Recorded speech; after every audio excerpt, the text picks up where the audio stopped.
La contestation autour de la censure d'un article dans un journal du sud de la Chine a déclenché le premier grand mouvement de colère de 2013. Les rédacteurs du magazine Southern Weekly du Guangdong sont habitués à la censure des responsables de la propagande. Mais cette fois, le directeur de la propagande semble avoir été trop loin et le public s'est rassemblé pour défendre la liberté de la presse. Ce lundi, des dizaines de sympathisants du Southern Weekly se sont rassemblés à proximité des bureaux du groupe Southern Media, responsable de la publication. C'était pour la plupart des jeunes étudiants voulant protéger la liberté des médias.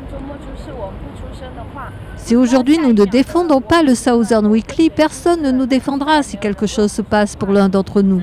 Nous partageons le même destin. Nous devrions être fiers de chaque personne et chaque média qui brave le danger. Le débat sur la liberté d'expression a commencé autour d'un éditorial pour le Nouvel An. Les rédacteurs exprimaient l'idée que le régime chinois doit respecter la Constitution.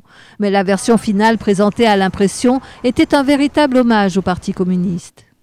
Tu Ho-chun, le directeur de la propagande du Guangdong, a modifié l'article sans en avertir les rédacteurs du magazine. Peut-être que de nombreux journalistes n'ont pas trouvé le sommeil depuis que leur article a été édité. Maintenant, nous devons les soutenir.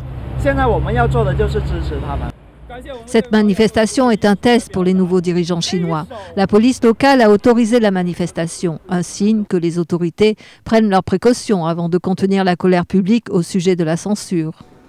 Le débat s'est également propagé sur l'Internet chinois. Plusieurs lettres ouvertes circulent en ligne appelant la démission de Tu Ho-chun. Il semblerait aussi que les responsables essaient d'étouffer cette affaire. Dimanche dernier, un message posté sur le compte officiel Weibo niait que l'article avait été censuré. Mais cela n'a fait qu'attiser les critiques. Plusieurs journalistes du Southern Weekly ont pris leur distance par rapport à l'article contesté et ont annoncé leur intention de faire grève.